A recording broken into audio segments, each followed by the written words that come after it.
Good evening, ladies and gentlemen. Good evening.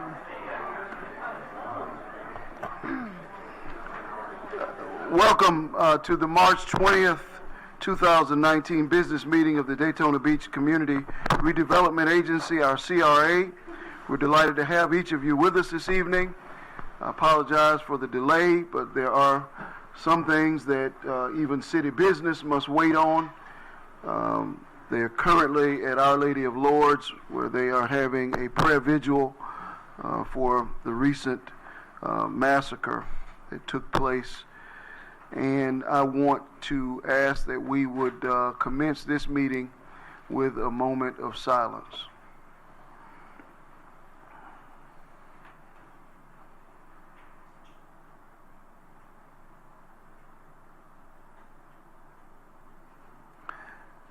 Thank you.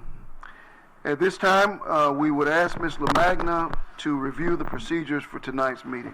Good evening. Agendas are available in the front of the room on the table to my right. All the exhibits pertaining to items on the agenda are posted on the bulletin board. Please feel free to view the exhibits at any time during tonight's meeting. You are required to fill out a blue form to speak before the Community Redevelopment Agency. The blue forms are located next to the Assistant City Clerk, Ms. Allison Brown. You must complete the sections that ask for your name, address, topic of concern, agenda item number, signature, and date. The form must be completed and placed in the designated box. You will not be allowed to speak if your form is not placed in the designated box. Resolutions under administrative items number 6 are open for public comment, and you may fill out a blue form to speak when that item is called. All citizens completing a blue form will be allowed to speak for 2.5 minutes. When you approach your lectern, please speak clearly into the microphone and give your full name and address. The 2.5-minute clock on the monitor above and directly in front of you will start running when you begin to speak. Pay close attention to your time. You will be told when your time has expired. Disorderly conduct in the public meeting of the City Commission.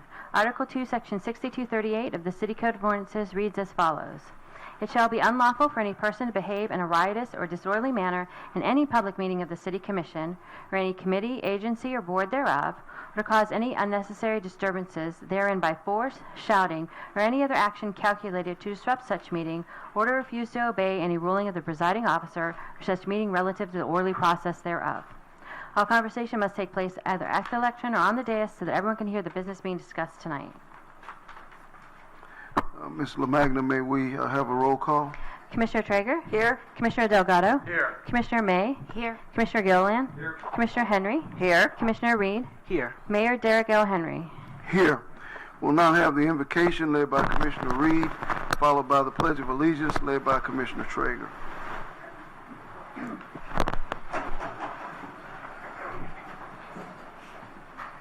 Let us pray. This is the day that the Lord has made. I will rejoice and be glad in it. And in this day, Lord, I say thank you. I thank you for a city called Daytona Beach. I thank you for an opportunity to serve, and I thank you for those that serve with me. I pray, Lord, that each of us in our own will and way would do what's best for everyone, that unity would abound, that we would consider all citizens, all visitors, and all. I give you all the glory and all the honor, and I praise your holy name. And I ask that you would continue to bless this place. In Jesus' name I pray, and for his sake. Let us all say, Amen. Amen. I pledge allegiance to the flag of the United States of America and to the republic for which it stands, one nation, under God, indivisible, with liberty and justice for all. We'll now move on to item number 4, which is approval of the minutes of the December 5th, 2018 business meeting of the Community Redevelopment Agency. So moved. Second. We have a motion from Commissioner Traeger and a second from Commissioner Reed. Do we have any questions or corrections to the minutes? Hearing none, all those in favor, let it be noted by saying aye. Aye. Those in opposition, same sign. This motion carries 7-0. Now move on to item number 5. It is our agenda approval. If there are any changes, our city manager will address them at this time. Thank you, Mr. Mayor. We're going to pull item 6A, Thurman House vacant land contract from the agenda. Motion approved and amended. Second. We'll take a motion from Commissioner Gilliland and a second from Commissioner Delgado. There's no other comments or corrections. All those in favor, let it be noted by saying aye. Aye.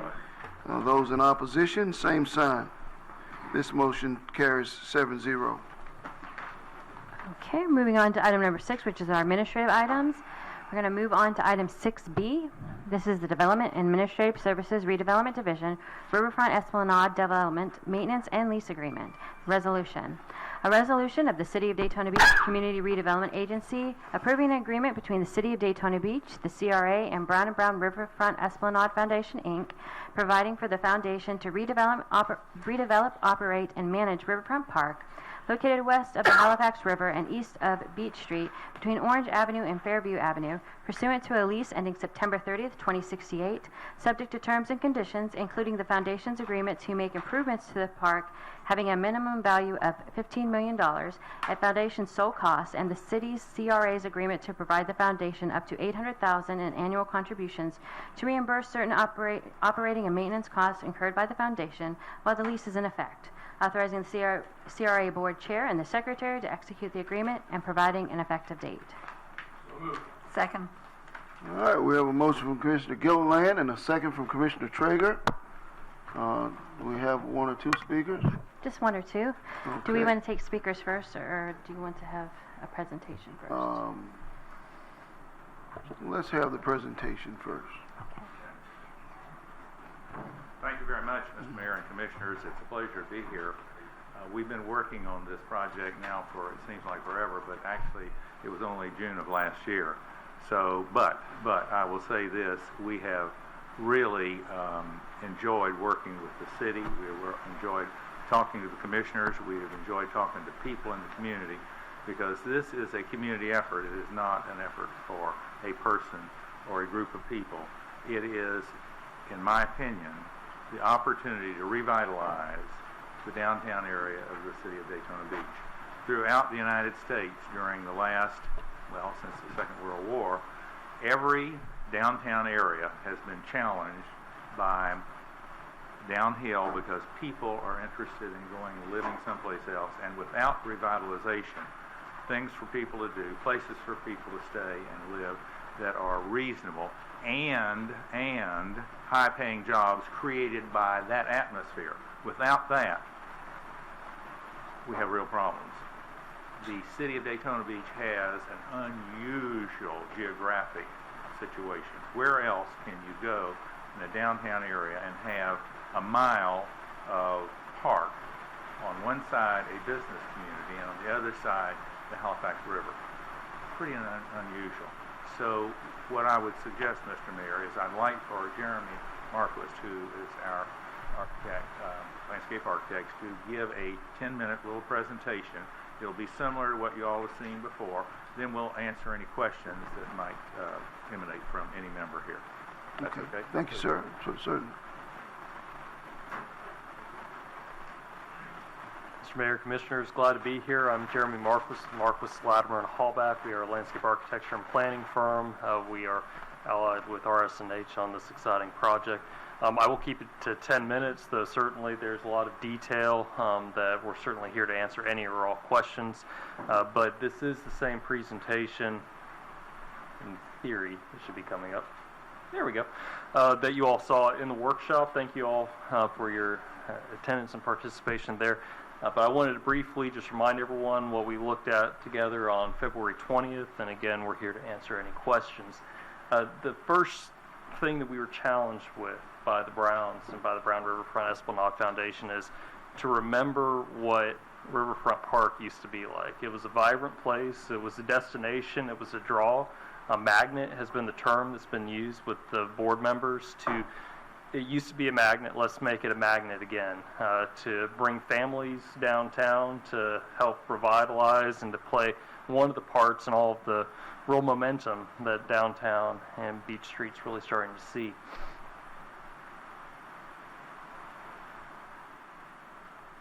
I might need someone's help in. Okay.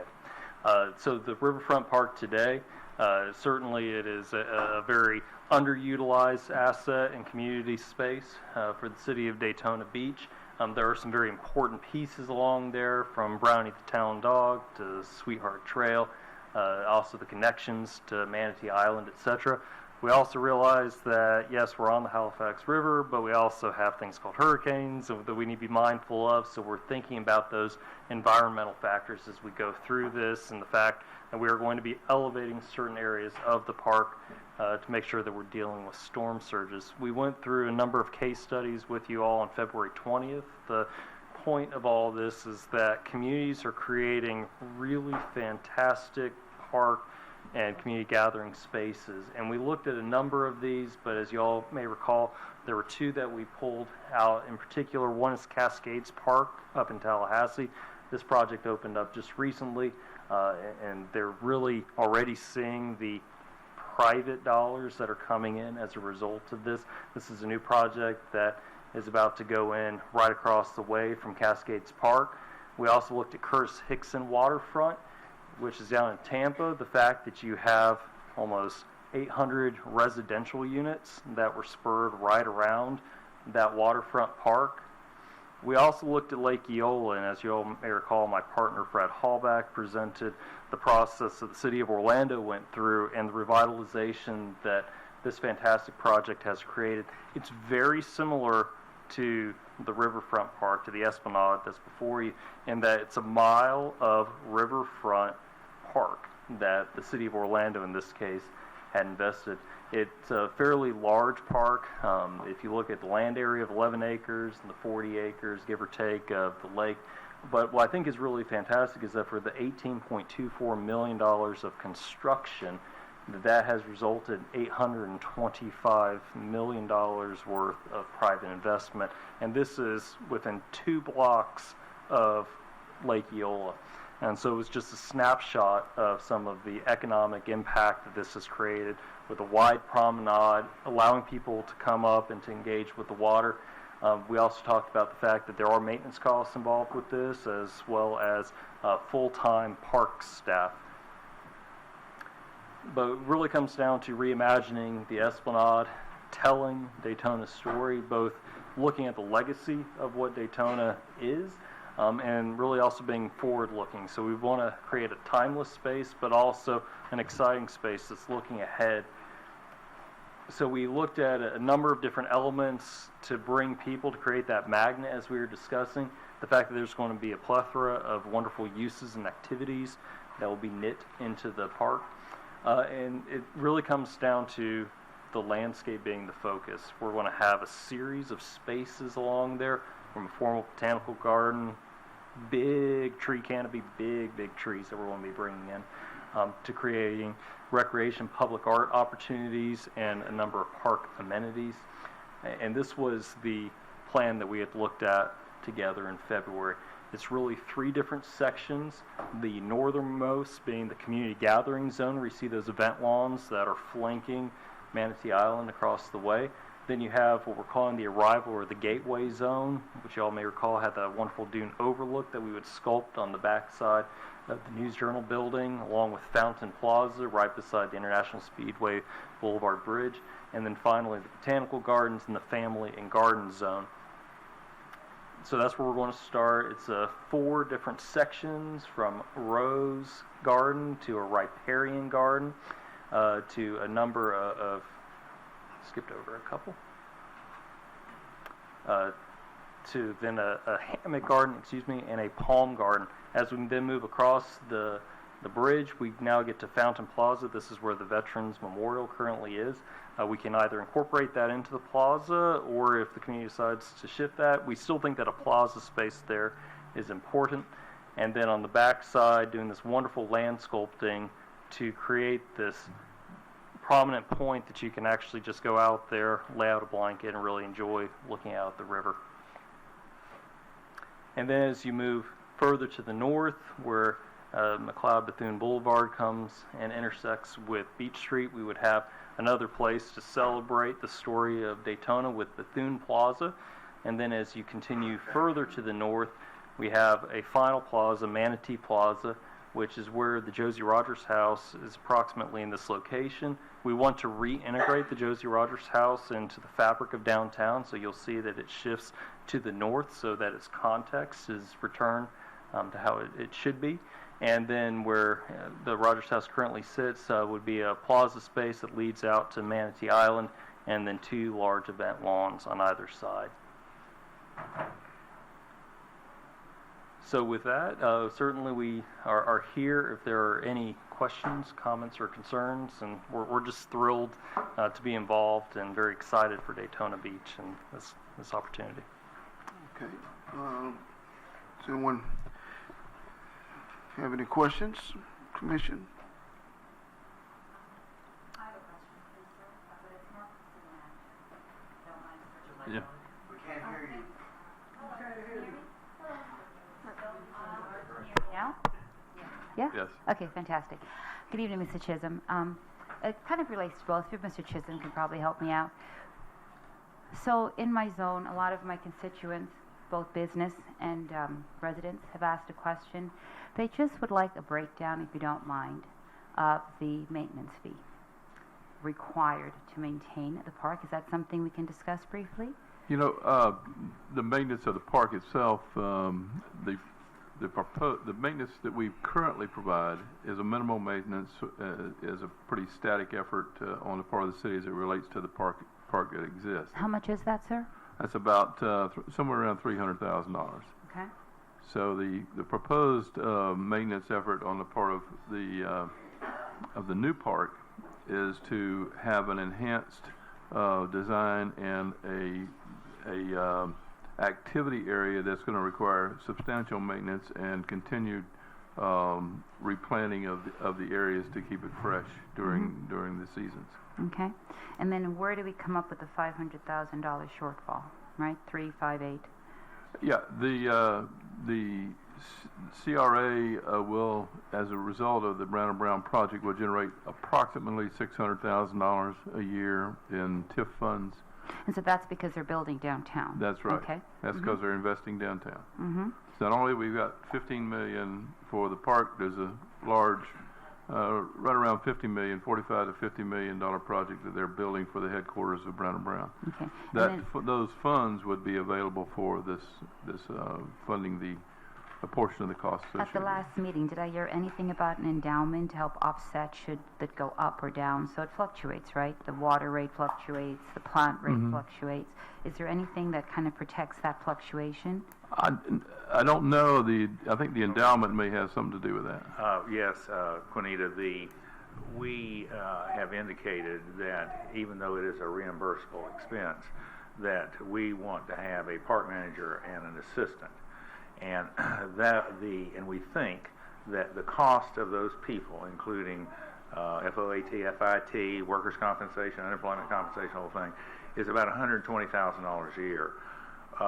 We, CCNI, will be creating a $3 million endowment. Now, we're not going to be able to cough that all up the day that we finish this, because this is going to cost more than $15 million, and we know that. So we're committed to make this right in a while.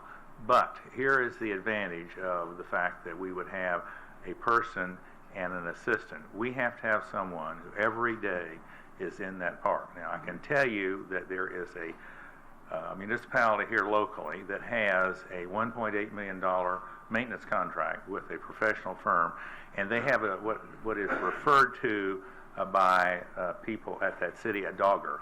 And that's a person who goes around every day and follows and makes sure that what is to be done has been done. And so inasmuch as we're going to be bidding all of the maintenance costs, because when we come to the city to ask for reimbursement, you want to know, is this a real number, and was it competitively bid? And with regard to that, sorry to interrupt you, but does that mean minority bids are open, all bids are open, local bids are open, my local constituents can apply and bid for whatever the projects are? That is correct. Okay. What we'd like to do is make damn sure that whoever bids, and anybody is open to bidding, is financially capable and architecturally capable and arboristically capable, if that's a word, to fulfill.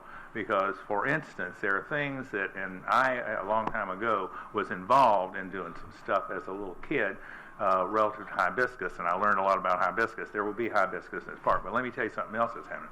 We just planted in our home in Ormond a large cathedral live oak, and it's done very well. I was looking at that about 4 weeks ago, and all of a sudden I saw something white underneath the leaves.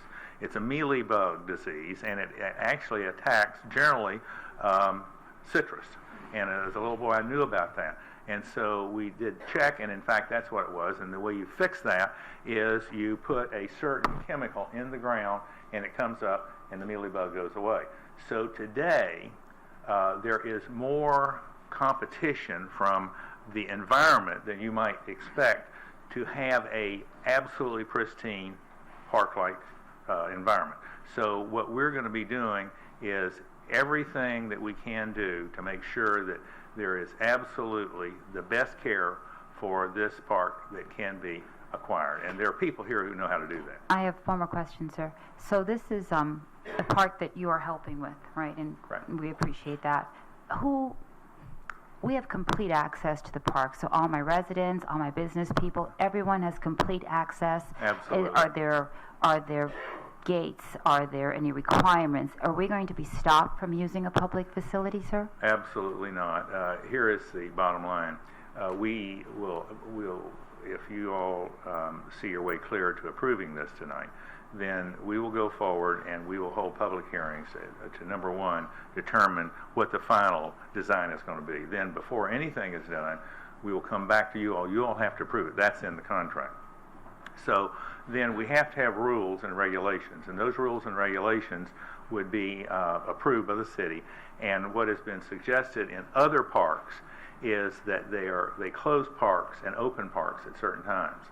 And so if 8 o'clock is a time that is considered to be safe up until 8, then maybe we might, if the city would approve that, close the park to everybody at 8 o'clock. So here is the other thing. There are no restrooms in the park at this time. Restrooms can be bad places. And so we're going to have, and we're talking with our architects about how to make doggone sure that the security of those restrooms is the best that we can acquire so that it'll guarantee the safety of the people who are in the park. Now you see with a splash pad, and we're going to have a real super splash pad, that's going to bring children and mothers. And we want the children and mothers to come because they bring the rest of the family.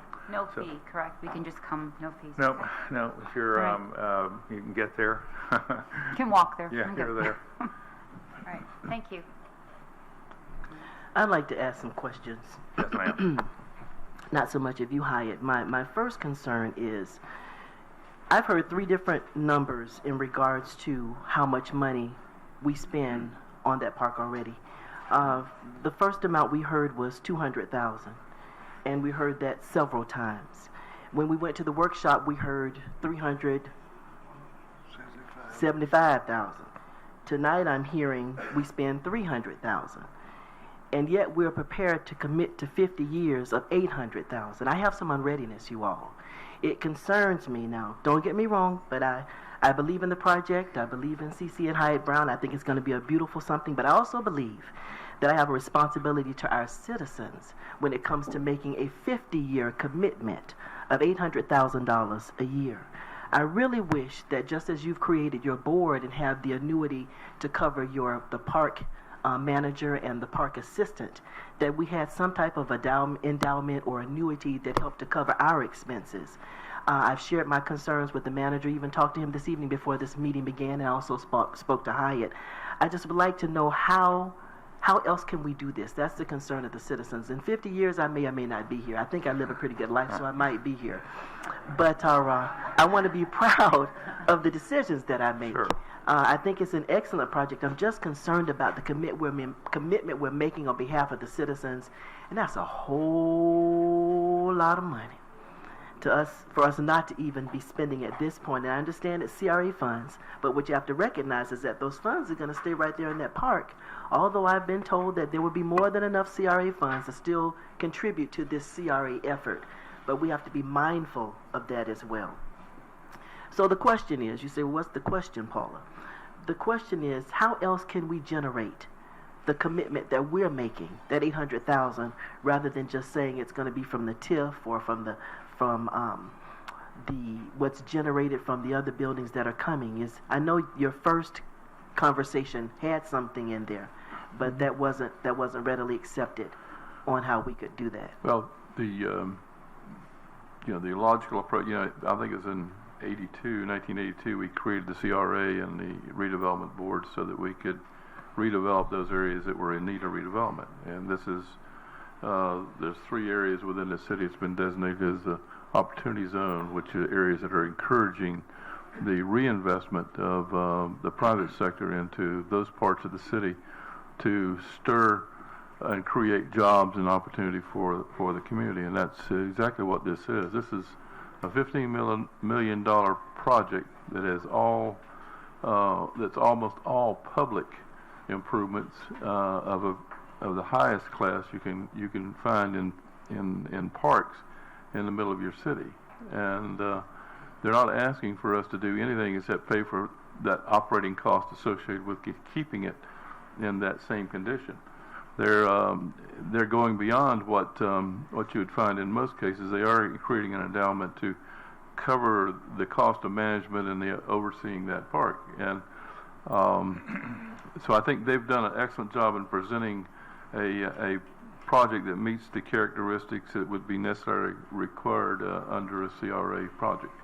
The CRA funds that are being used or have been suggested to be used to pay for this is uniquely, they being the Brown & Brown Corporation, is making a significant investment in the downtown area of a corporate nature. That investment itself will generate somewhere between $500,000 and $600,000 in TIF money that would be available to pay for a part of that $800,000 cost.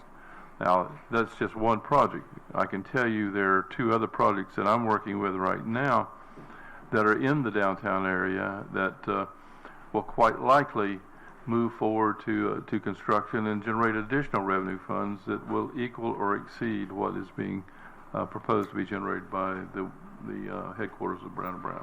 For the sake of the folks that are here, because some have not often been here, would you explain TIF so they know how that money is generated from the new buildings? TIF is the ad valorem. It's the tax increment financing is what it's called, but it's the increment of increased value created on the property by the improvements to the property.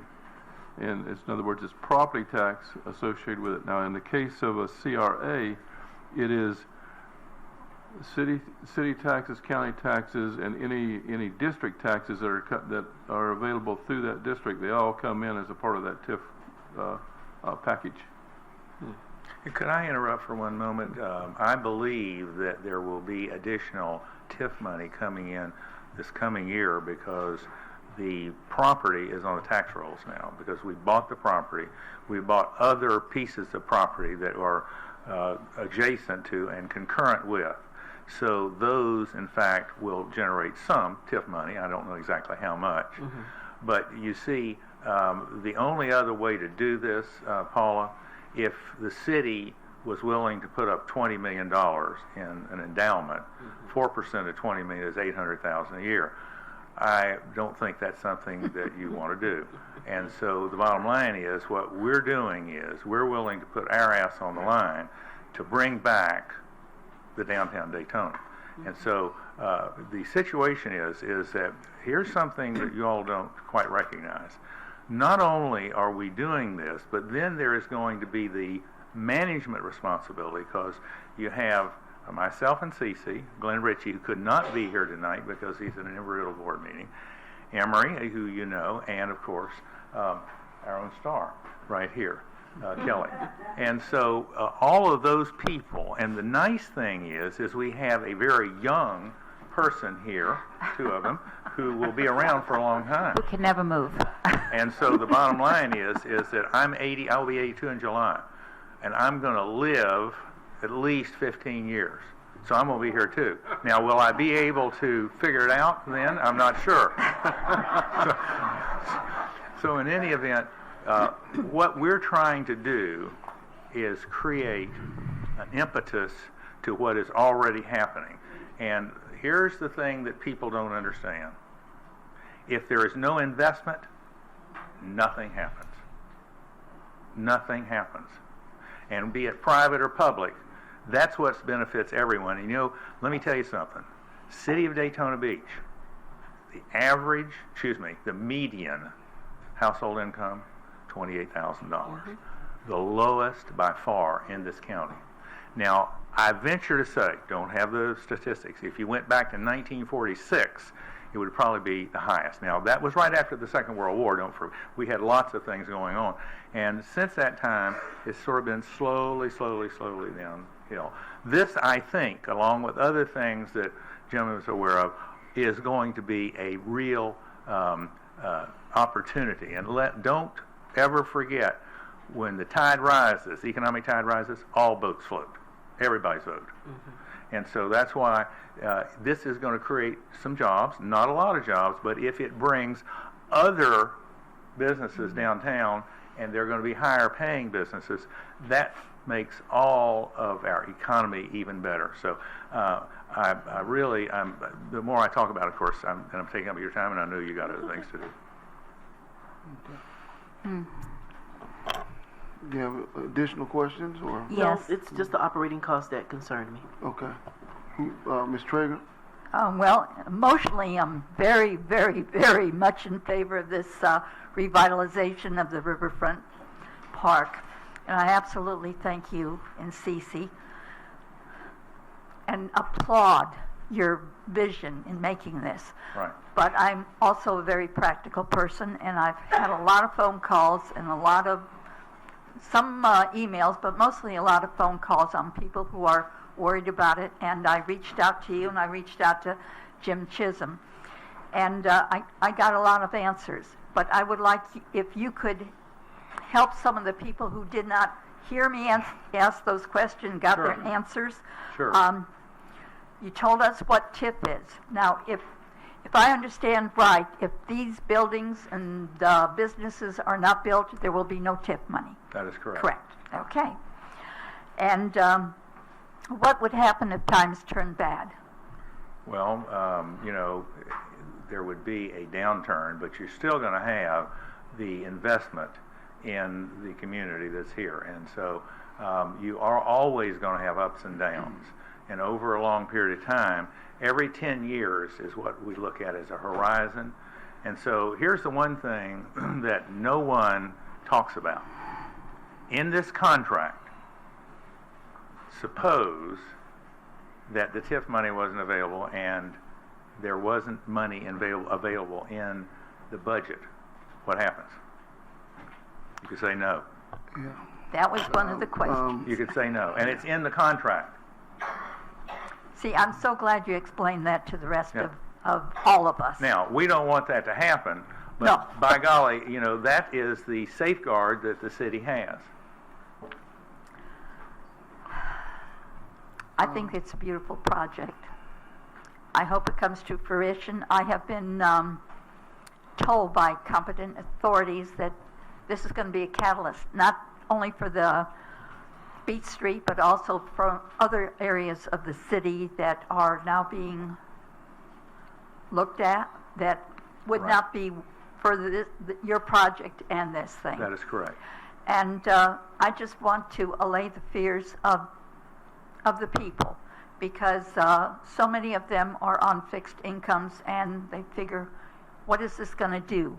How is this going to help me? But if jobs are brought in, we can maybe do more with affordable housing for the workers, which seems to be the big problems. They seem to be worried about affordable housing and That's right. good-paying jobs. That's right. And if we can take advantage of our college graduates from the colleges we have around here with high-paying jobs and get them to stay here, I think it would be very beneficial for the city. I like I said, I'm a practical person, and it was worrisome to me and to the people who called me, and I felt very bad. I could not give them exact answers. Sure. And I appreciate you for allaying all our fears, and you seem to have taken care of every. Another thing one person told to me, and they says, in the contract, I believe it is, that we're going to pay to move the Josie Rogers house. They said to me, this was with the grant money. It was moved there. Do we have to repay the grant money? And why should we have to pay for moving the house? That was one question somebody had to me. And the other one was that they wanted public access to it at all times. You've answered that. Right. And that's about it. Thank Okay, you. so I can't answer the question about the grant money for Josie Rogers. Yeah, we've done some investigation, and we think that because the house actually is not where it was originally No, it placed in the isn't. city, and It isn't. and we think by relocating it, we're going to come closer to the point where it was originally placed in the city, and we probably get that approved by the grant agencies. Is there a way we could get a preservation grant or something to help pay for that? We will investigate that. Thank you. I have a question. Ruth, were you asking, will there be access to Josie, to the park, to the house, or to the park? Park. Park? Can you hear me? Excuse me? Were you asking, will there be full access to the park or to the house? Especially the park, but also the house, but especially the park. So to It the would house, be would there really be- nice if we could utilize that house too, because it is a distinct historic part of our city. And there are a number of people who are historic tourists. So, One more thing, I think we need to also let the citizens know that the land still belongs to the city. That's That's correct. A yeah, lot of this people is a thought we lease. were giving the no, land to this Brown is and a Brown. lease. Well, This now, wait a second. Brown and Brown has nothing to do with Oh, I'm it. sorry, You the wrong name. understand that? Yes, sir. I think you made a mistake when you said the Brown and Brown Foundation. It is not the Brown and Brown Foundation. This is Cece and Hyatt Brown. Period. Anybody got any questions about that? No, sir, I think you made Okay. that very clear. Okay, so let me just say this. Anyone who thinks that we're denying access is wrong. Period. Zero. And anyone who thinks that we're trying to take advantage of someone, they're wrong. Period. Zero. This is the most difficult time that we've ever had to give away $15 million. Honest to God. Believe it? So, Mr. Brown, thank you so much, sir, for taking the time to clear up. I'm starting to realize as we sit and chat that there are questions that people don't have access to. They can't ask. There are people at home who are watching this, which I did not know about that until recently. Right. So I appreciate you taking the time to kind of get everybody on board on the same page. And so thank you so much. I appreciate your service. thank you. I'll answer him. And we just needed to clear it up, that's Okay. all. Because if you recall, the workshop that we had, there were only so many people that were present. Yeah, I do. You know, they read the news journal, and that goes to the masses. That's So right. then once the masses heard of this, and we've had workshops, and as you've stated, we've been talking about this since June. But now everybody and their mama wants to call and to Yeah. email and say what's going on Yes. when they haven't been a part of the process. And now, Paula, you have the answers, so you can answer those people. And we want put it on them at record. ease. Put them at ease. Yes, That is a sign of leadership. exactly. Any other questions? Thank you. Okay. Okay, thank you. We're going to hear from the constituents at this time. But before we do that, I want to make sure that everyone understands that this park is going to be very special in our community. And last night I was at a community neighborhood meeting, and I was thinking, you know, it's not too far from where we were, which was the Dickerson Center, with the investment that we put into Orange Avenue, and it's an easy walk from the Dickerson Center to this park. And it's my hope that we as a community would take advantage of this park and allow it to become not only the central point of the city, but a point at which where we all could sort of come together and utilize it as a meeting point and a place where we can acknowledge the things that we have in common and what we have as a city, which is, in my view, pretty much the most beautiful riverfront in the state of Florida, easily. And so it should be something that we could take tremendous pride in. But I think that while there may have been just a little bit of frustration here, we should remember that, and I realize that people are concerned because this is, as I said before, a lot of money, but nothing will ever usurp the central purpose of city government. And while this is important, and I think it's important to our posterity, to our children, to us having a sense of greatness, of becoming all that we can become, because we as a city we're rising, but we have levels to this thing, and we need to take advantage of each level, and this is an important level. But as long as we have responsible people elected, we will make the decisions that are necessary to make sure that we're able to do the things that city government does. So I think we all knew coming in here that what he mentioned was in play. In other words, nothing usurps, this doesn't usurp our ability to do what we have to do as a government. The hope is that as the boat continues to rise, that will be an easier burden for us to bear as a community because we're going to new levels. And that's, you can't go to new levels, in the places where we're trying to go without some risk. And you can't, as he said, it's the hardest $15 million to give away. But you also have to remember that we as a community have to believe in our future. We have to believe that we're good enough for this and that we're capable of doing what it takes to keep it pristine. And so with that said, we'll hear from... Mr. Mayor, can I make just one observation? I think builds on some comments that were made earlier. Mm-hmm. We budgeted a little over $1.1 million for downtown TIF funds for this fiscal year. We're talking about the office building generating $500,000 to $600,000. That's more than a 50% increase in total TIF funds that are available. When you take that in conjunction with what we're spending down there now, that's a revenue positive position for the city. This is not something that's going to cost us money. This is something that's actually where we're going to actually have more money at the end of the day. Yeah. And it's important that everybody understand that because, I think it's gotten confused throughout the dialogue because it is a very complicated endeavor that this is. And, but if everybody kind of steps back and doesn't lose sight of the forest here, or the park in this case, it really is something that has really fairly insignificant financial risk for the city because of all of the financial matters that are taken into play with this decision. Certainly. Yes, ma'am. Okay. Our first speaker is Kelly White, and on deck is Kent Sharples. Good evening. Good evening.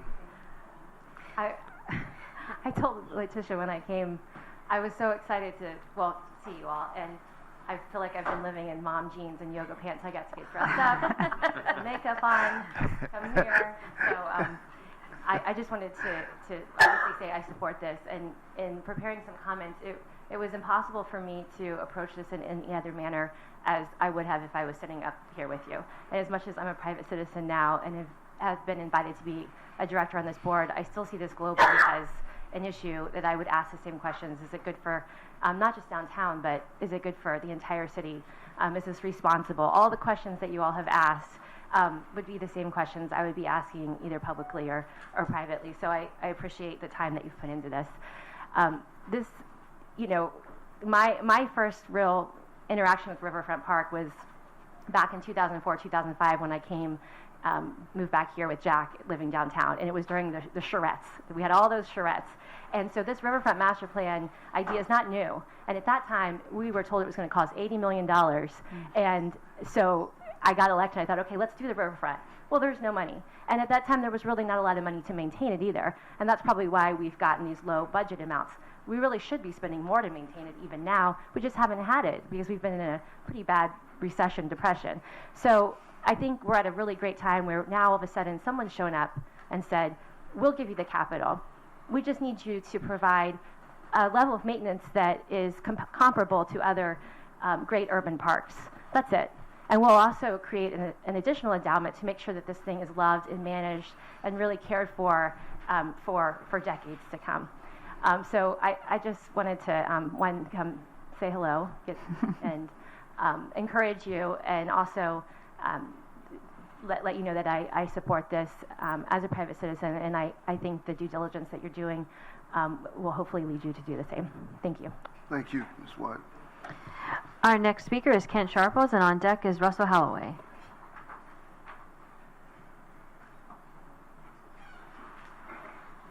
Mr. Mayor and members of the commission, I'm here to speak in favor of this park.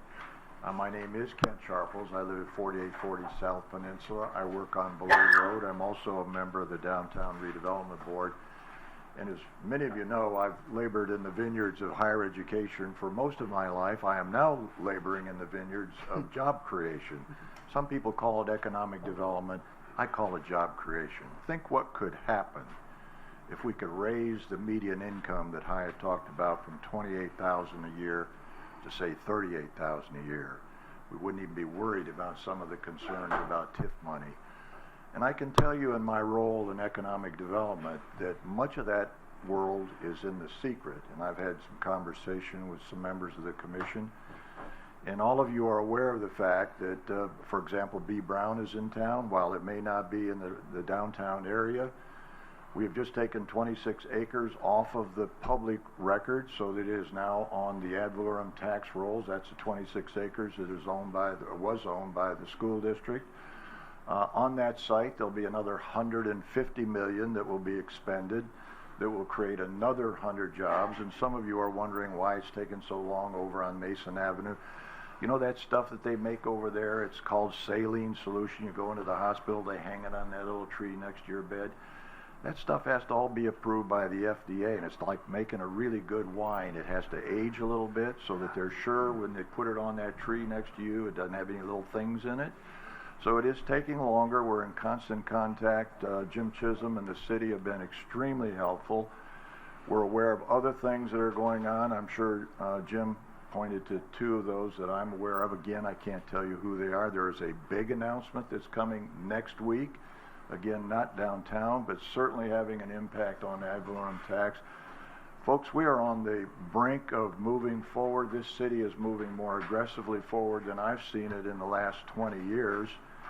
And I can tell you that as we work with outfits like Space Florida, Frank DeBillo, Hyatt and I will go down and meet with Frank. And I'm not here because Hyatt is a member of the CEO Business Alliance. I'm here because I really believe in this community. And I know how important, as we work with these very high-paying jobs, companies that are in the space industry, how important it is that the quality of life be an important factor.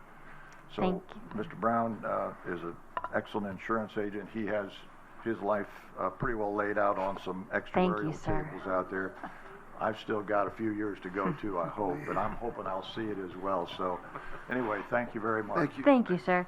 Our next speaker is Russell Holloway, and on deck is John Nicholson. Russell Holloway, 215 South Palmetto. I live downtown in the CRA, and I just wanted to come and support the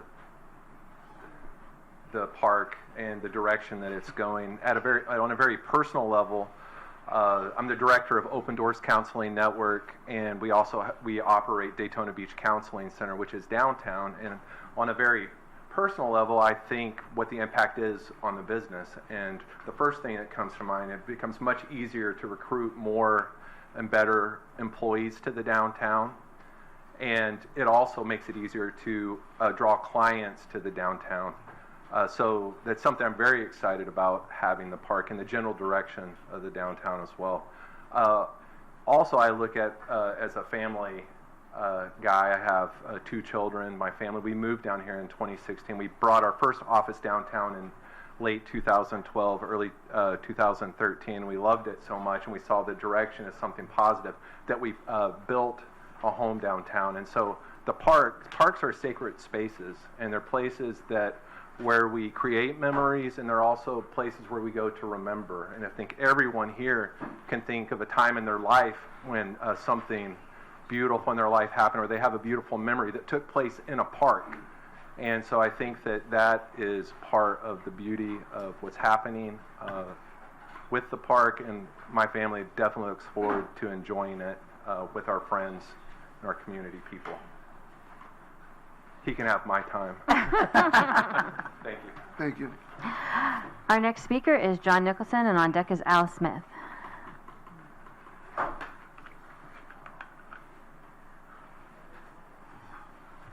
John Nicholson, 413 North Grandview Avenue. You've heard me say it before. Free is a good price. That $15 million towards the park will be given $15 million, which will be zero cost to the city that we were going to pay $80 million for. So now it's free. Secondly, for the last 20, 30 years, we had a welder with a high school education taking care of our trees.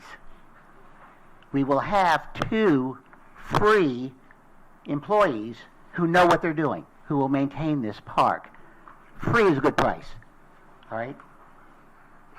There are other things that are valuable here. If you look on Nova Road, this gentleman and his wife gave a museum. They paid for a building. They helped create money to maintain it. And how bad off are we on that facility? It's been here. He filled it with very, very valuable paintings. We're ahead of the deal. He wants to do it again, and we're giving him all this trouble. I don't understand. The man wants to give you a free park that you were going to pay $80 million for, and it's free. And you don't think that's good. Think about what's going to happen around it. They showed you all those pictures. We will have one of the top 2 parks in the state. And we're saying, well, we're not quite sure we want it. One of the top 2. It used to be famous, and it morphed to almost nothing. Now it's going to morph back into a fantastic park, and we're not quite sure we want it. I don't understand. All right? Money. Yes, it's going to cost money to maintain it, but we haven't been maintaining it. I walked through it. It's not maintained. All right? If we had been where we were supposed to be, we would be putting $800,000 into this park. All right? Now we have somebody who's building a building who will use TIF money if we can get it for 26 years or whatever, and if we can't get that, he's still paying taxes, which will more than cover any maintenance there. All we have to do is commit the money from that building, whether it's $600,000 or whatever. So I'm asking you to just say thank you and call it a day. Mr. Nicholson, sir, could you come back for a second? I don't think Commissioner Reed, myself, or Commissioner Traeger were suggesting we weren't thankful for the opportunity. I think that what all 3 of us were doing was we were doing what the residents and business people were asking us to do, which is ask some questions, probably and most likely so they could understand also, because you were. So no, I don't think, I'm getting the sense that you believe the impression is that we're wishy-washy. You know, we're asking questions that are difficult, but that have to be asked. So thank you, though. I appreciate it. No, they didn't have to be asked publicly, and not in that fashion. But you all have a great day. Okay, our next speaker is Al Smith, and on deck is Jack White. Good evening, Al Smith, longtime stakeholder in the downtown.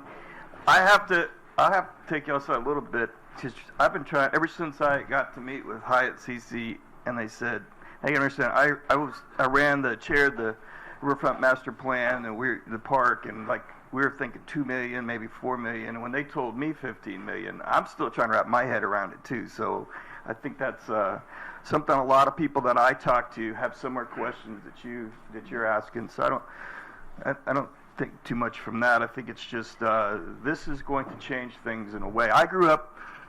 My dad, was about the same age as Hyatt and always got to hear how great the park was and how great the park was. I've been down here since '83. This park has not been great. And when Hyatt CC explained to me what they're going to do, and having worked with Hyatt CC on other projects, I know two things. I know they have the wherewithal to do it, and I know that if you ever work with Hyatt, you're going to get it done. We're going to get it done right. And so I couldn't be prouder to be part of something. I encourage you to keep asking questions, but let's support this. I think where we're headed is a place few of us can really dream about right now. Thank you. Our next speaker is Jack White, and on deck is Gene White. Jack White, 28 Wall Street. My wife Kelly got an A in public speaking. I got a D for don't give up. So I have prepared my statement for the sake of everybody here. It's difficult to imagine what our riverfront park would have looked like without the generosity of Charles Burgoyne over 100 years ago. Before his improvements to the park, the river began at the eastern sidewalk of Beach Street. It was scattered with haphazard docks and had a very industrial feel. His improvement provided the community a living room and a setting the entire city could share in. The time has come to build upon Burgoyne's initial generosity. The Browns have graciously stepped forward as the next benefactor to Riverfront Park. Besides just the physical aesthetic elements, the renewed park improvements and management will secure a consistent experience for those who live, work, or visit our downtown area. For the downtown resident or employee, the park will be a backyard and a place that feels like an extension of their home or work. For the area resident, it will become an icon that instills pride in the renaissance that Daytona Beach is undergoing. For the visitor, it will prove to be a must-see destination and a public space that is pointed out as a best practice that should be copied in their own towns. We all know that the vast majority of cities do not have settings like this one. Even more rare is to find a community with benefactors who are willing to make an investment in their hometown, a place they grew up in, a place they grew their business in. It is myopic just to see this park as improvement. It is an investment in our entire region. It is a critical piece to the economic development in Volusia County. It provides an intangible quality of life element, and most importantly to me, it is a belief that we can set a higher standard. Charles Burgoyne proved that many years ago, and we have benefited from his generosity. I anticipate that 100 years from now, a thriving Daytona Beach will look back at this time as a critical turning point and one that began our path toward a higher standard for this area. Thank you. Thank you, sir. Our next speaker is Gene White, and on deck is Tammy Kaczynski.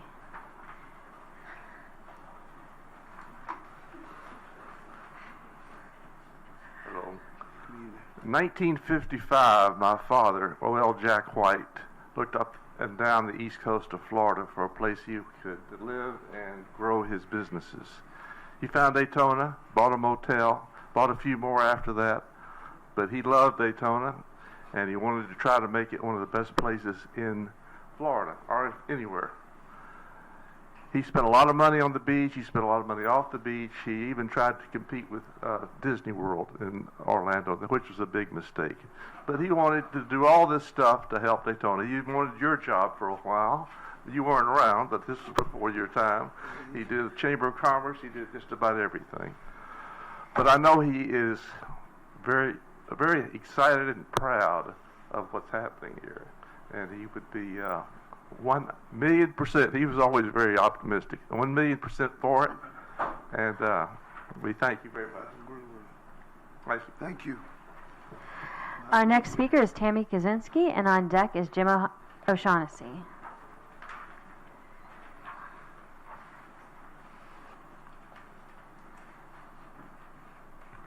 Good evening. First, I want to thank you for listening to Mr. and Mrs. Brown. He told me I had to call him Hyatt, but I can't. I want to thank you as a citizen of this city and as a business owner on Beach Street. When I opened my shop on Beach Street, I was told about this great park that we were going to be doing, and I was on the DDR, and I got this plan, and I was stoked. And I couldn't wait till we could have the paddleboard guys launching right across from my shop and not having to go over to City Island, not having to go over to Manatee Island, and it didn't happen. And I'd say, but what about? We don't have the money. But what about? We don't have the money. And I finally stopped asking, what about? Because the reality of it was, we didn't have the money. And then I got on the DDA, and I knew that we needed to bring more businesses downtown. And you know what helps bring more businesses downtown? Having a beautiful place to park your business. Because before I opened a coffee shop, I was in real estate. I knew that there was a park across from me that at one point would not be in the condition it is now, which is sad at best. Please don't go out by that water when it's smelling really bad, because you don't want to drink your coffee across from a sulfur pond, which is what I have. This man's going to fix that. I also knew I had City Hall here and other businesses around me that would help support my company and make it grow. This man's now going to give us the park better than what I was shown when I came onto the DDR. So I really thank you for asking the hard questions. And as somebody who pays taxes as a business and pays taxes on my house and spends all my time pretty much downtown, I thank you for having the courage to move forward with this project. Thank you. And thank you again. Our next speaker is Jim O'Shaughnessy, and on deck is Marjorie Johnson. Jim O'Shaughnessy, 1210 Gamble Place. I want to thank you folks for being so concerned about money. It is your responsibility to do the due diligence, and you're doing it, and I commend you for that. Every great city in the world, without exception, has a great park. Think about it. And those parks, without exception, to my knowledge, are funded by the public sector. Tivoli Gardens in Copenhagen may be an exception. They lease out so much of that park to private entities. But I don't know. I do not know that. But parks are an integral part of cities for very many reasons that you're aware of. You have an opportunity to turn this city around. I've been here for half a century, long time. And frankly, I've seen the downtown area deteriorate and slowly come back. This is an opportunity for it to just change dramatically for the best. I would look at the costs as an investment in your community, an investment in the quality of life in your community. Yes, it's going to be expensive. It's going to cost money. However, some of the visionary comments made by the mayor earlier tonight, Mr. Gilliland's comments, the public sector working with the private sector can make it cost-free. You can do it. It's been done in other areas. It'll take time, it'll take compromise, it'll take work, but by gosh, you can do it. Start to do it. The first step is tonight. Please don't be the city commission that screwed up a $15 million gift, for goodness sakes. Be the city commission that took a step forward, a major step forward for our city. Thank you. Our next speaker is Marjorie Johnson, and on deck is Ann Ruby. Greetings. Marjorie Johnson, 122 South Keith Street. I'm a member of the Library Board of Lucius County and also the Children and Services Board. So I'm here tonight, and I would first like to thank Hyatt and CC for making this happen. I'm proud of you doing this for our city, and I am in favor of it. We have lots of visitors and families coming to the city of Daytona Beach, and I'm excited about the upkeep of this park and what they're going to do. We appreciate what you're doing for our city. All of my questions have been answered tonight, and I would like to say that this is going to improve our quality of life here in the city of Daytona Beach. It's going to make things better for Beach Street. We really need this on Beach Street. Thank you again, Hyatt and Sissy, for doing this. I appreciate you. Our next speaker is Ann Ruby, and on deck is Sandy Murphy.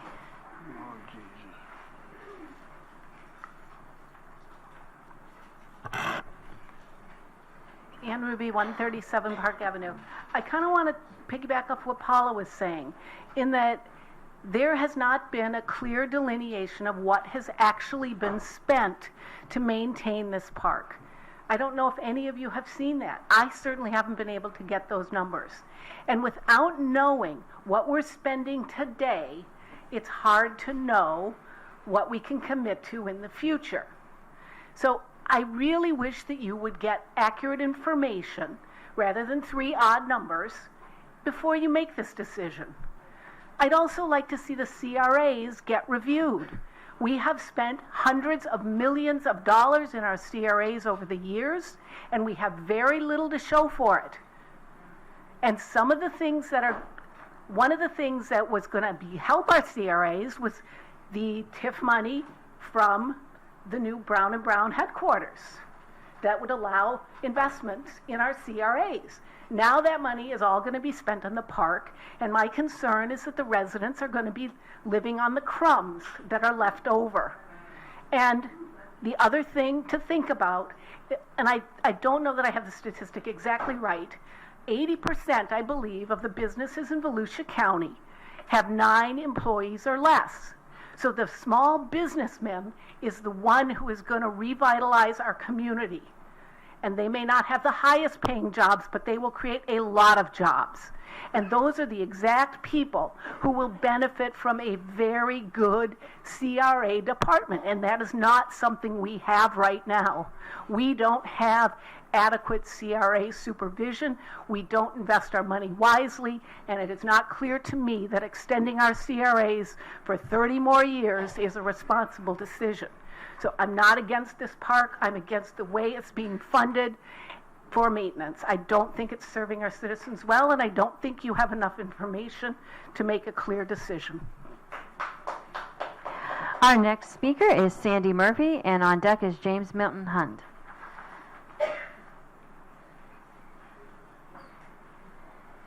Good evening, Sandy Murphy, 136 Park Avenue.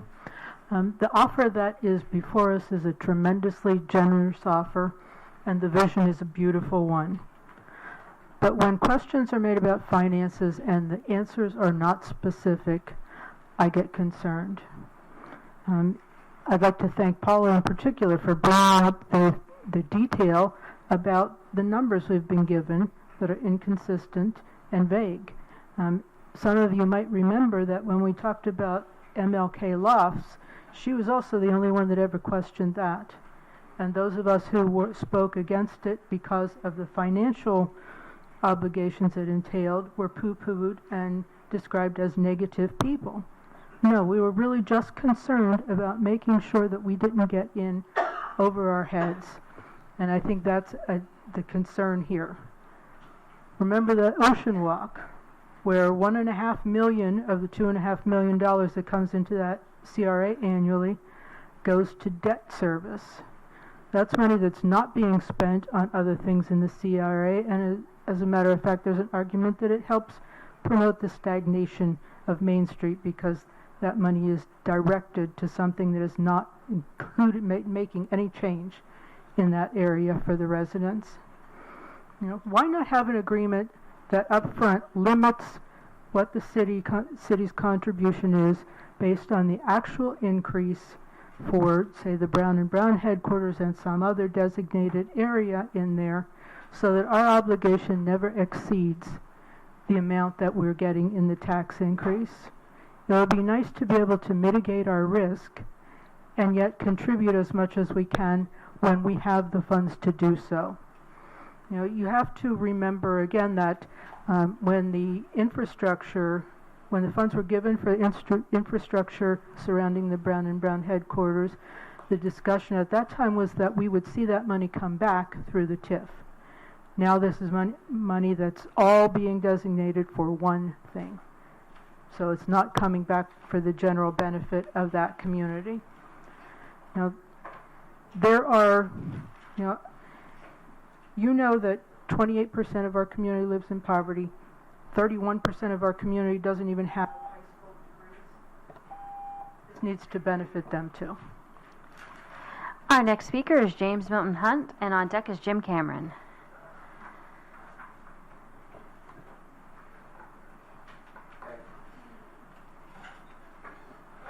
First, it's wonderful that the Browns are doing what they're doing. My concern tonight is about preserving City Island from the influx of businesses or people wanting to put condos on City Island. So I'm particularly concerned for the public, for people of Volusia County, that City Island, I believe, is owned by City of Daytona Beach, but it's an asset of all of Volusia County. And I know it's premature to be talking about City Island, but it's like getting this park in there is like a camel under the tent. Is it what I want to have thwarted is wanting an overflow of massive development or any development other than parks on City Island. I formed a group, SaveCityIsland.com, that's there to stop anything other than what's there or improving City Island for park purposes. Thank you very much. Thank you. Our next speaker is Jim Cameron, and on deck is Emery Counts.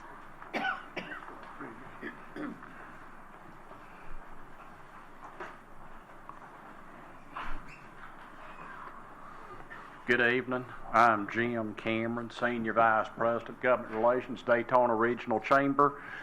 And we were up here, like I say, some time back, though, in support of the Brown and Brown project, though. And let me add, we're very much interested in what's going to be discussed later, the Project Delta West, to get more people living downtown here. Because, again, this Brown and Brown project, they're going to need a place for those employees to live, I think close by the workplace, though. So we see this as all parts of a puzzle fitting together, though, because those people that are living downtown, that's going to create more businesses that's going to generate additional tax revenue, something that we haven't had in the downtown area, though, and I'm trying to think back at least 20, 25 years or something. It was John's Grocery, I believe is what it was called or something. I remember shopping there, but I mean, we haven't had a grocery store, there in the downtown area for quite some time. But what this does get back to the park is that people living downtown, they're going to need some type of amenities where they can enjoy family life. And I think that this park is going to be that type of an amenity that's going to be there for those families to enjoy. But then again, like I said, it's going to attract more businesses. There's one prospect that I've been talking to, and I've been trying to get him to look at the downtown area. I mean, and is very much interested in downtown. And so, again, that's going to create additional property tax revenue. It's going to expand our tax base. So, again, Chamber, we're on record in support of this. Thank you, sir. Our next speaker is Emery Counts, and on deck is Doyle Lewis. Good evening, Mayor and Commission. I'm Emery Counts, 108 Big Bend Drive. I tried to draw a picture here, but it didn't come out right. I'm kind of like Jack. I didn't get a PhD in public speaking, but I am the previous Community Development Director, Economic Development Director for the City of Daytona Beach, so I think I know a little bit about investment and return on investment. this is going to be a watershed project for the city of Daytona Beach. One of the things that wasn't hammered too hard tonight was the investment and new projects that came as a result of some of the parks over in Lake Eola and what have you. I forget how many million dollars of investment was generated by Lake Eola Park. I won't go into all of that now. I would say that it's going to be on par with projects like Trader Joe's, Tanger Outlet Mall, B. Braun. It's going to be that important. Downtown is going to change. It's going to be, like Jim Cameron said, it's going to stimulate a lot of new projects, and I don't think that can be underestimated. Just looking at the numbers, I know that there was a discussion about 200,000 and 600,000 being generated by the new office building. If you take the 200,000 that you're spending now, and you take the 600,000 that's going to be generated by just that one project, there's 800,000. Thank you. Thank you, sir. Our next speaker is Doyle Lewis, and on deck is Charles Smythe.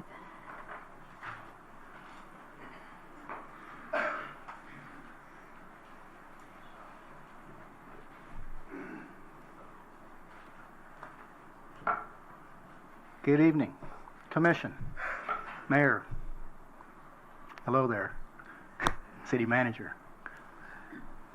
Thank you, audience. Thank you, CC and Hyatt Brown. I can say that because he didn't tell me how to call him. Don't let the 15 million go away. But like every banker I have ever talked to, make sure you got the details down good on it. You got an offer of a free gift of $15 million. The place needs a little cleaning up. Get a good contractor. It'll work. I'm a visionary. I've always been an architect, always been a builder.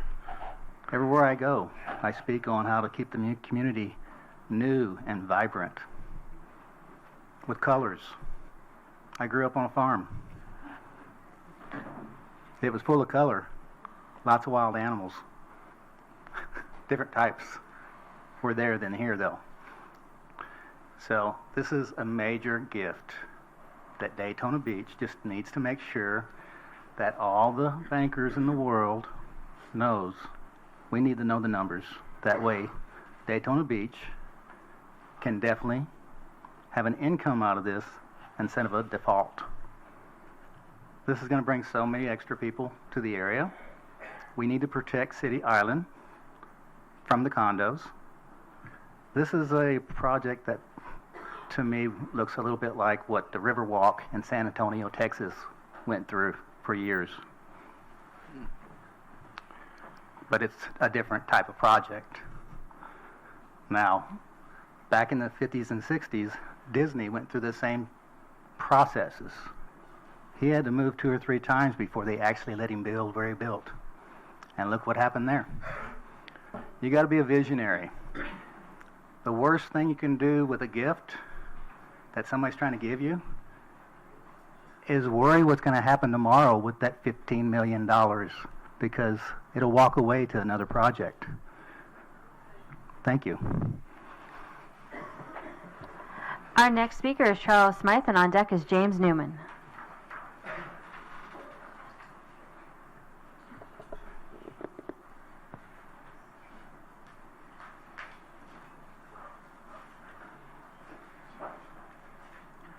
Hi, I'm Charles Smythe, 250 Pelican Avenue, Daytona Beach, and I've been here 55 years now, and Hyatt's been here a lot longer than I have. And I went to Seabreeze High School, class of 70, and by God, my classmates are dropping dead like flies. I just found out about 6 months ago at another friend's funeral, is a couple years ahead of me at Seabreeze, that Michelle Mason, one of the cheerleaders in my class, passed away from cancer. And then I was walking down the sidewalk 2 days ago, and I saw my friend Derek Mole, and he just had a heart attack 2 weeks ago. But his father was Alfred Mole, and he was the business partner. He was a painter and an architect with Bill Gomon, who designed and built all of those original buildings out there at the News Journal, where I worked in the late 70s for Herbert M. Davison and Josephine Davison. And they're built like bunkers. They've got the slant roof. They got about a 6-foot overhang over the rectangular windows that are set back so the sun can't get in there. The only thing that can get in there is the light. And man, they are really well designed. And it's like, you know, I knew Eric Monroe. He came down here from Kentucky, from Lexington. He redid a bunch of horse farms up there. Then he came down here, and he was so good as an architect, he helped design the launch pads down at the Cape. Mr. Smythe, are you going to talk I'm about talking that? about this right now. Hyatt out here and Cece built that wonderful place out there at the Museum of Arts and Sciences for over $100 million of their own art they put in there. And they were wise enough and smart enough to build their buildings up off the floodplain.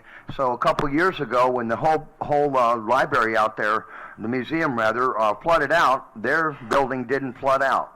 So we can't look a gift horse in the mouth, because we don't get this kind of offer ever around here, and Hyatt has got it worked out to all the details, so it's going to be successful. And by God, I work for all the Dunns around here too. I've known them since they've been here, or at least since I've been here, and they're a class act too. So we need to bring back Beach Street, and this will do it. I guarantee. Thank you, sir. Our next speaker is James Newman, and on deck is Loretta Arthur. Good evening, James Newman, 535 Mulberry Street. Mayor Henry, Mr. Chisholm, and commissioners, I was appointed to the Beautification and Tree Advisory Board about 8 years ago, and we were presented with a riverfront master plan to redevelop that park. And like Tammy, I was very disappointed to find out, to find out that we didn't have the funds to really do anything. I do live at the north end of that park, pretty much a few blocks away from it, and I walk through the park regularly. And over the years, and particularly recently, I see a lot of improvement in just the people I see in the park, the more usage that I think came from the few small improvements that have been made. The Sweetheart Trail walkway under the International Bridge makes it much easier to cross the street there, gives you a free walk through the park. I'm really glad to see the transient docks going in, and I'm seeing more activity in the park just with these few small improvements. So this whole remake of the park, I think, is going to make a vast difference. When I first moved into the area, I lived in Ormond. I used to come down to the park, to the Riverfront Park in Daytona for the canals that were planted with lotus, visit the City Island Library, have lunch somewhere in town. That park was a draw for me even then. But I have seen it go downhill, and the maintenance expense is minimal now because there's minimal maintenance. As a volunteer in the Rose Garden is all done by, mostly done by volunteers who do the weeding and replanting. So, you have that. We need to spend more, and that money, that CRA money, I think that's the kind of thing it is for streetscape, for parks. Those are the kind of things that bring cities up, and where CRAs have been successful, that's what they've done with the money. So I'm really for this project. I hope that we see it through. I can't wait to see it get started. And like everyone else, thank you. Our next speaker is Loretta Arthur, and on deck is Erica Nichols. Hello, Mayor, Commissioners. Loretta. Thank you. I just wanted to make a quick analogy because I've been in sales and marketing most of my life. And we would have an analogy of saying, I want to give you a house for free. And you have to maintain it, and you have to pay the taxes. And I think that's what they're gifting us here, is saying we have a $15 million potential park.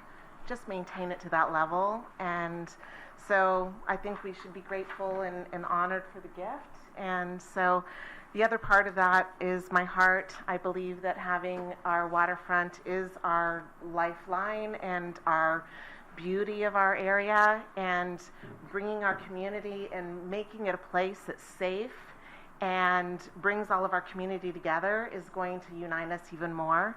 And what more opportunity than this will we ever have to make this the most dynamic park and place for all of our citizens and tourists to come to.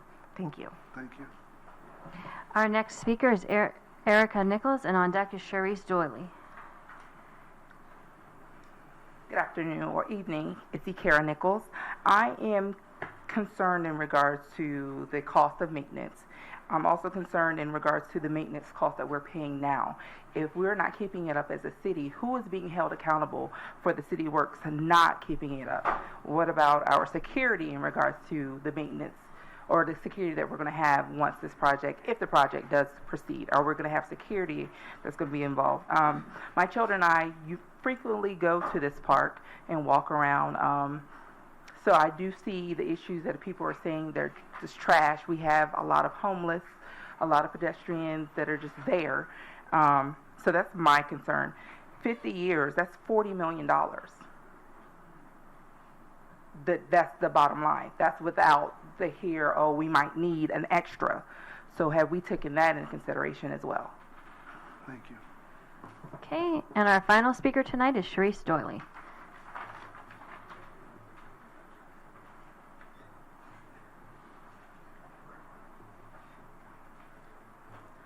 Hello everyone, my name is Cherise Doyley. I am a resident of 304 North Keach Street in Daytona Beach, Florida.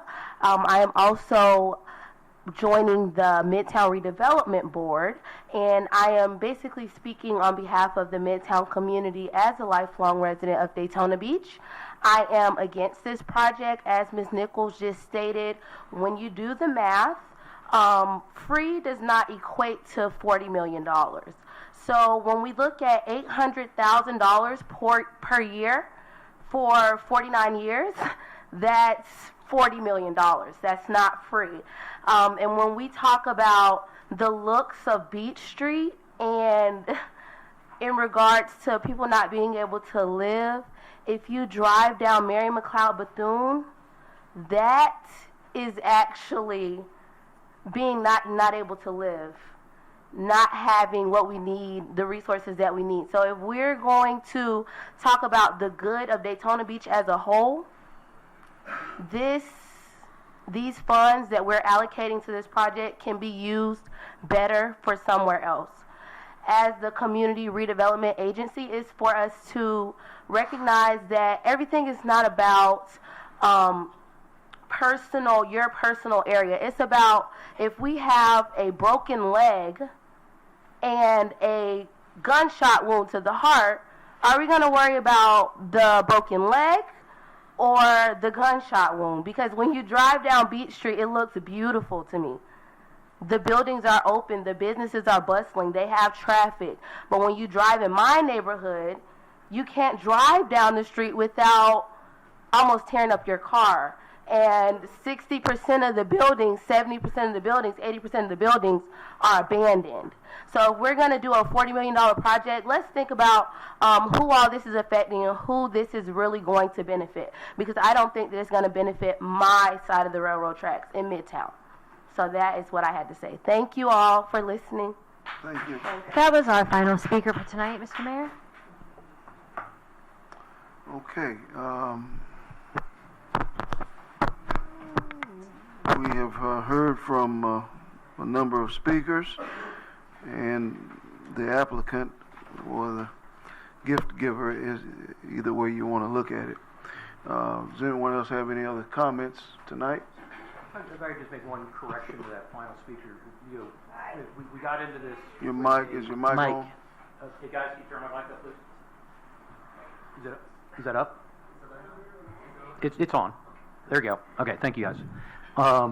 We got in a little discussion earlier about what TIF funds actually are. There's another explanation that needs to make sure everybody's clear with. TIF funds can only be spent in the geographic area of that redevelopment area.